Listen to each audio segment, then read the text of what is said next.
तो उसके पास भोले बाबा आए, कहने लगे क्या करा बेटा। उन्होंने कहा मैं थक गया। उन्होंने कहा तू सो जा, उसे सुला दिया। तो जब मैं आई मैंने कहा तू सोया कैसे। कहने लगा मम्मी एक जटा सी थी और एक त्रिशूल था, डमरू था। उन्होंने मुझे कहा तू सो जा, तू थक गया तू सो जा। वो सो गया। वो मैंने से पूछा, मैंने कहा ठीक है तू। हाँ मम्मी मैं ठीक हूँ। उसके साथ बस में फिर ऐसा ही हुआ। बस में भी कह रहा मम्मी वो खड़े। मैं डर गई, वो कौन खड़े, क्योंकि वही लंबी सी जटा और त्रिशूल ले रखा। बस इसी हरिद्वार ऋषिकेश से पूरे मतलब यात्रा करने के बाद बस स्टॉप तक भोले बाबा मुझे और मेरे परिवार को छोड़ने के लिए आए। उसका शरीर आप उस टाइम थे नहीं वहाँ। मैंने देखा कि उसकी ना आंखा बहुत वीकनेस सी हो गई थी, जैसे किसी को कुछ दिखता है ना उसकी आंखा। आप कभी भी देखना किसी भी यात्रा पे अगर आप थक गए ना और आप लेट गए, अगर आपको एकदम चित हो गया आप एकदम, तो समझ लो आप आपके साथ थे। ऐसा होता है भोले बाबा का चमत्कार। नहीं लगता, हम ये चाहते हैं, मेरी इच्छा ये है कि बाबा कि मैं आपके 12 ज्योतिर्लिंग के दर्शन करना चाहती हूँ। बस बाबा मुझे मेरे परिवार को उतनी हो देना कि हम आपके 12 ज्योतिर्लिंग के दर्शन करके आपके अपने मरने के बाद आपकी शरण में आ सके। बिल्कुल जरूर देखिए, भगवान सुनते हैं। श्री शिवाय नमस्तुभ्यम। गरोंडा में मौजूद है और कथा में बड़े अच्छे यहाँ पर भगत आए हुए हैं, श्रद्धालु आए हुए हैं, तमाम तरीके अपनी बातें रखते हैं। तो जो पब्लिक देख रही है ना, वीडियो को देख रही है, उनको कुछ जवाब भी आते हैं, कुछ क्वेश्चन आते हैं। तो वो क्वेश्चन हम लोग यहाँ पर आने के बाद पूछते हैं, क्या वास्तविकता में भगवान होते हैं? क्योंकि बहुत सारे बंदे कमेंट में लिखते हैं कि पाखंड है भाई, भगवान होते हैं, किसने देखा है। देखिए हम मानते हैं कि भगवान है। अगर भगवान है तभी हमारा शरीर चल रहा है, हमारा तो ये मानना है।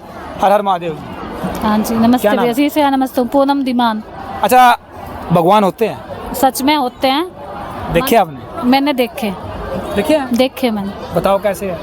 मैंने उन्हें महसूस भी करा, देखे भी। मैं एक बार मैं नीलकंठ चली गई थी, मैं बहुत थक गई थी उस टाइम, मेरे से चला नहीं जा रहा था। मैंने कहा, और अंधेरा हो रहा, रात की चढ़ाई कर रही थी।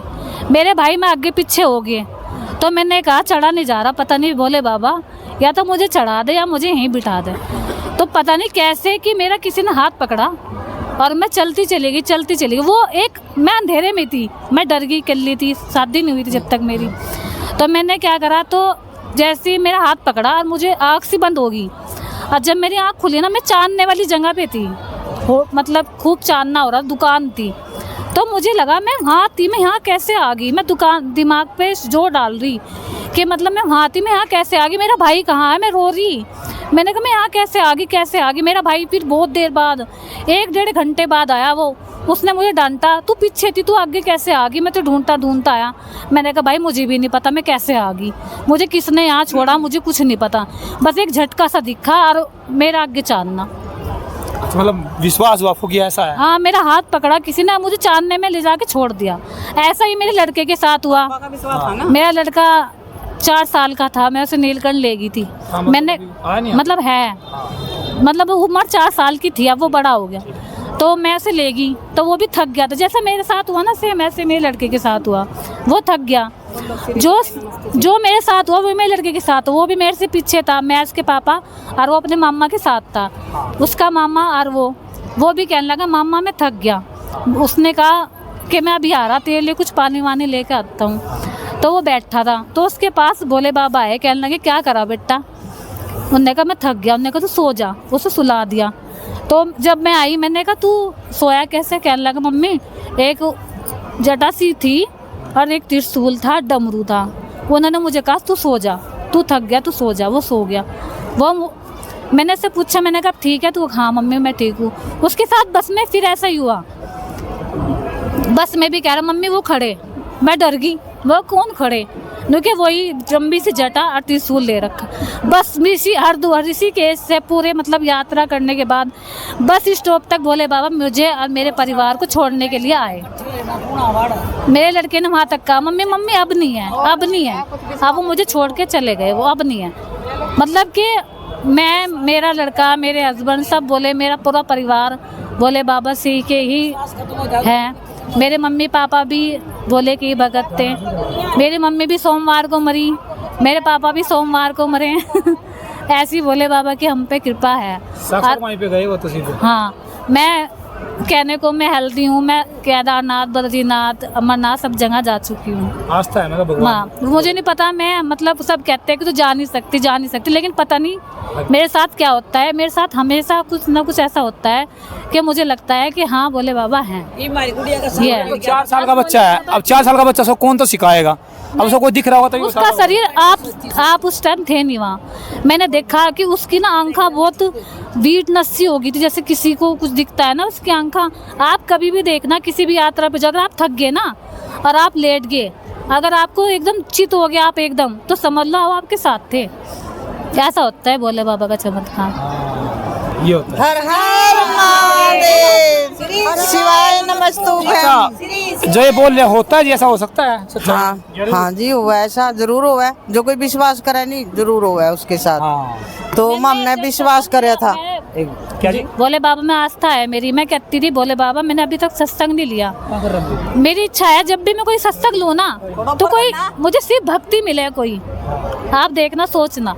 तो मैंने एक दिन चैनल चलाया, तो मुझे इनकी प्रदीप मिश्रा जी की कथा मैंने सुनी, तो मुझे इनकी बातें सिर्फ भक्त, मैं तो सिर्फ भक्त हूँ ही, मुझे गुरु भी सिर्फ भक्त ही मिला।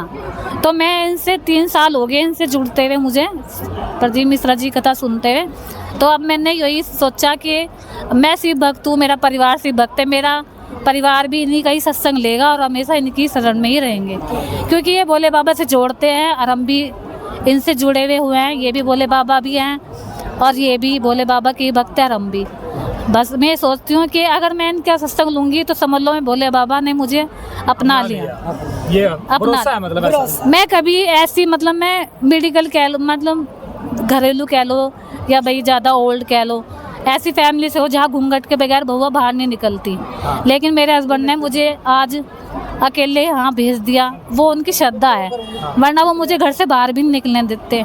आज मेरी शादी को 13-14 साल हो गए और आज मैं पहली बार पंडालों में निकली, इससे पहले मैं कहीं नहीं निकली। तो वो विश्वास उन्हें है भोले बाबा पे, मुझ पे भी है। और मैं 10 साल हो गए भोले बाबा की कावड़ भी लाते हैं हम, पूरा परिवार जाता है, नीलकंठ जाते हैं, पहले ऋषिकेश का जल भोले बाबा पे चढ़ाते हैं, फिर भोले बाबा का हरिद्वार में आते हैं, फिर हरिद्वार से फिर जब हरिद्वार से आते हैं तो वहाँ से जल लेके आते हैं, पैदल यात्रा करते हैं हमारा पूरा परिवार, मेरी लड़की, मेरा लड़का, मेरे हस्बैंड, मेरे भाई, और वो हम अपने मतलब गली के मंदिर में उसे चढ़ाते हैं सारे, मतलब ऐसा करते हैं। हाँ, और हमारा पूरा परिवार मंदिर जाता है। बोल बम का नारा है, बाबा एक सहारा है, बोल बम का नारा है, बाबा एक सहारा, और हमारा पूरा बोल बम का नारा है, और हमारा पूरा ही परिवार भोले बाबा को एक लोटा जल चढ़ाता है। मेरे हाथ में नारा है, बाबा एक सहारा है, सारी समस्या का हल, एक लोटा जल।